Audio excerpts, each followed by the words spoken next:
In the late 1990s, on the rugged streets of Baton Rouge's south side, a crew known as Top Boy Gorilla, better recognized as TBG, began to form around the Boulevard and 17th Street neighborhood, locally dubbed Uptown.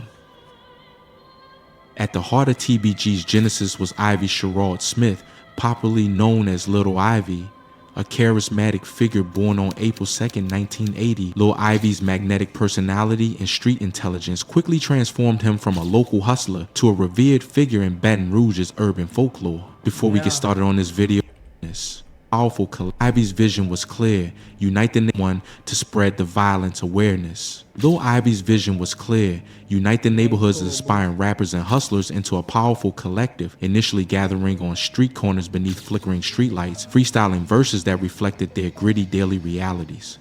Among these early talents was Fredo Bang, a local rapper whose musical prowess later catapulted him onto the national stage. By the early 2000s, the loosely formed Street Collective evolved into a structured record label, blending raw street narratives with catchy beats. Their musical style resonated deeply, reflecting the harsh realities of life in South Baton Rouge, gaining both local acclaim and underground credibility. Rumors swirled on online forums such as r/thatdumbway, suggesting Lil Ivy's influence even extended to mentoring local star Boosie Badazz, although such claims remain speculative and unconfirmed. However, tragedy struck early in TBG's story. On April 3, 2005, Lil Ivy, along with associates Kevin Henderson and Joshua Thomas, fell victim to a brutal drive-by shooting outside Club Shenanigans. The shocking incident, witnessed by Ivy's sister, Kenya Jarman, left the community reeling, and no arrests were ever made, fueling widespread speculation on the streets and social media platforms about internal betrayals and rival gang vendettas.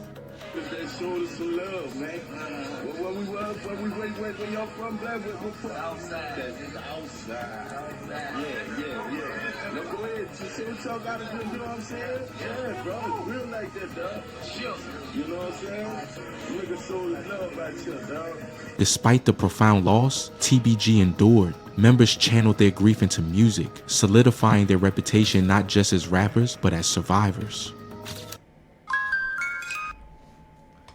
Yeah, they finna get into it real. Boulevard. Among TBG's new generation of rising talents was Ashton Wells, better known by his stage name Boulevard Quick. Quick's choice of name paid homage to the Boulevard neighborhood that shaped his youth. His vivid storytelling and intense lyrical delivery swiftly drew attention, positioning him alongside prominent TBG artists like Fredo Bang and Garrett G. Money Burton. Quick's lyrical boldness, however, may have ultimately sealed his fate.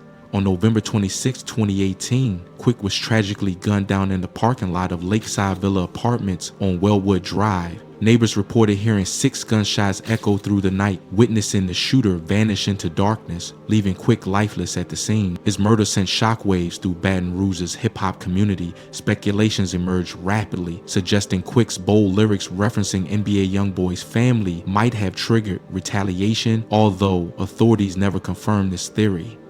The incident was especially jarring, occurring just a year after fellow TBG member G Money's assassination. Flipping and get cute, that's what it's supposed to be, nigga. Spoke on my mom, I ain't want to talk, I end up killing the nigga. The trenches, nigga, the realest ones had the hardest way of living. Baton Rouge rapper was murdered overnight. Ashton Wells went by the name Boulevard Quick. He had a large online following. Newsroom's Earl Felt says more on the investigation and the career of the young rapper. The peace and quiet here at the Lakeside Villas in Baton Rouge was disturbed when gunshots went off around 12:30 Monday morning. This tenant, who did not want to give his name, heard 6 or 7 shots being fired. That was it. It went quiet after that, and then the next thing you know, the law enforcement was here. A bunch of cars, they taped off the area. Aspiring rap artist Ashton Wells was the victim of that deadly shooting. The 25-year-old went by the stage name Boulevard Quick. His videos had hundreds of thousands of views on YouTube. His body was found near a dumpster at the villas. He had been shot several times. Fuck my mama.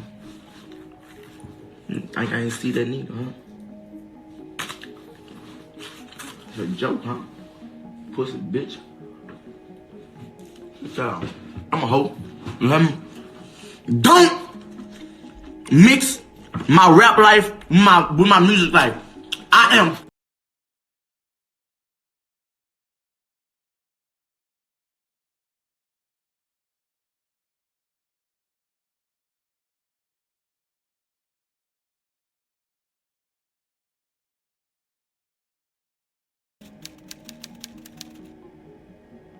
Boulevard Sleepy, another young TBG affiliate, also hailed from Boulevard. His music portrayed vivid tales of street struggles, friendships, loyalty, and loss, resonating deeply with listeners who shared his harsh reality.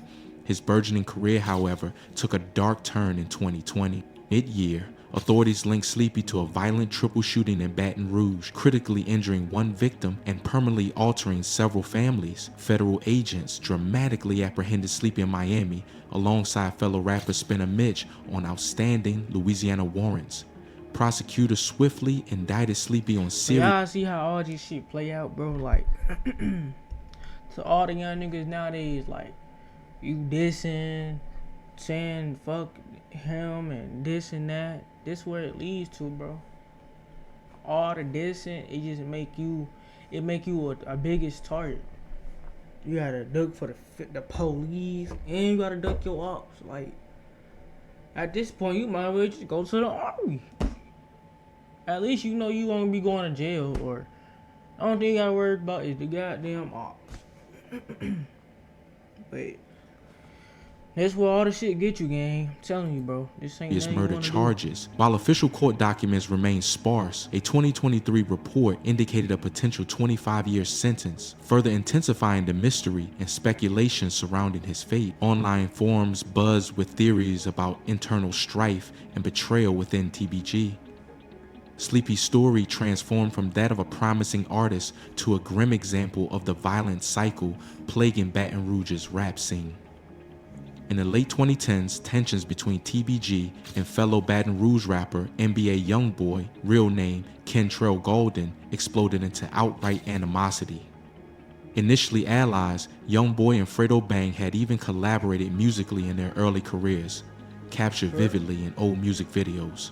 But these bonds deteriorated rapidly, evolving into one of the most violent feuds in hip-hop history. Investigators directly linked this growing conflict to significant acts of violence, notably the murder of Garrett G. Money Burton in 2017. Law enforcement identified Lit Yoshi, a known TBG enforcer, as instrumental in subsequent violent episodes spanning from 2019 to 2020. The hostility wasn't limited to the streets, it also played out publicly in diss tracks and social media confrontations.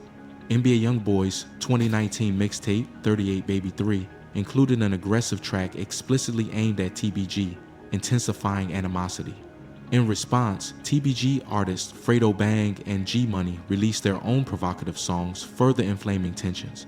Fans and forum users dissected lyrics for hidden threats, fueling relentless speculation. The conflict soon escalated beyond diss tracks into brutal street violence. A dramatic 2019 shootout in Miami targeting NBA YoungBoy's entourage resulted in the accidental death of 43-year-old Mohammed Jr.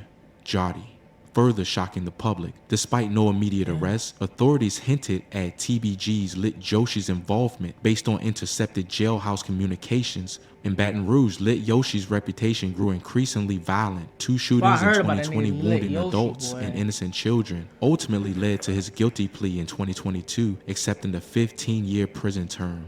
The murders of G Money in 2017 and Quick in 2018 added grim chapters to this saga, their deaths becoming potent symbols of the feud's tragic consequences. Adding to the list, Stanley's 7-7 Hardaway Wright's targeted killing in September 2022 aligned closely with escalating threats and aggressive lyrical exchanges. While authorities refrained from officially tying these incidents directly to specific lyrical content, neighborhood whispers and forum speculations drew clear lines between provocative lyrics and violent retaliations.